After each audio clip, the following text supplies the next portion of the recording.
So this is my take on what's going on with Bitcoin. This was the bottom of the last rally.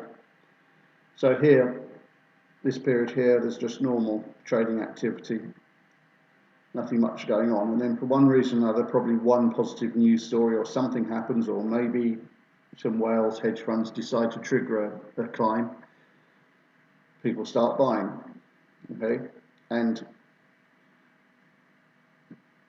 I think the main trigger is the fact that the price hasn't done anything for a while. At some point, people think it's going to start going up and they start putting some money in and it builds momentum, whatever, who knows what triggers it. It doesn't matter.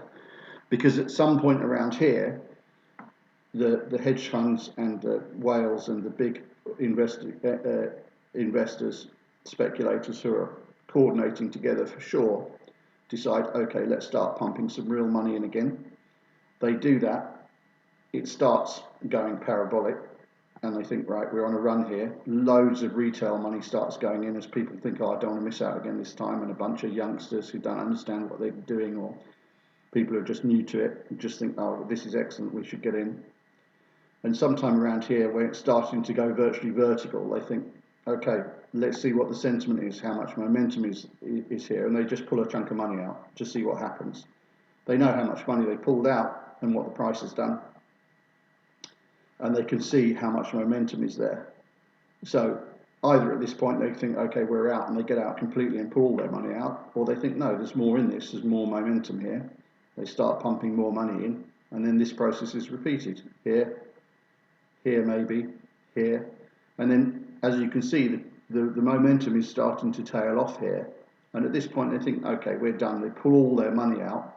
Where you've hit here now is just the retail money, the naive money, the beginner's money, all sitting in here. And what will happen is those people, especially if they're leveraged, will eventually get knocked out of their positions, or they will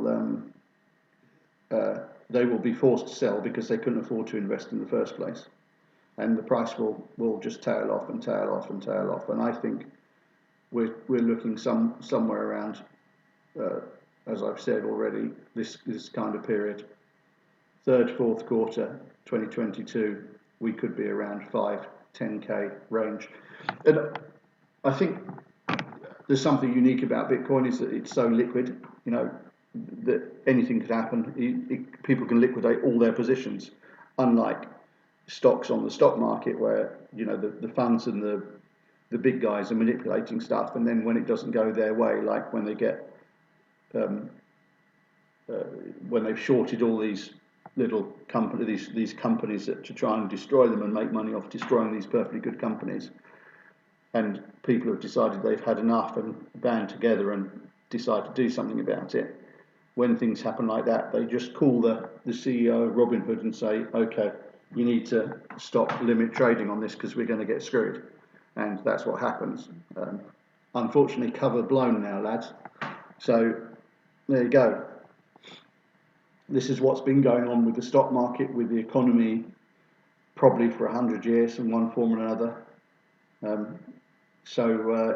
All these rules and regulations are meant just to help the big guys. It's got nothing to do with protecting the little guys. If the way to protect the little guys is to let them trade everything and just be open about it and be free with information, you see. So this is a good lesson in what's been going on for everybody, in my opinion. Anyway, that's my thoughts. Bye for now.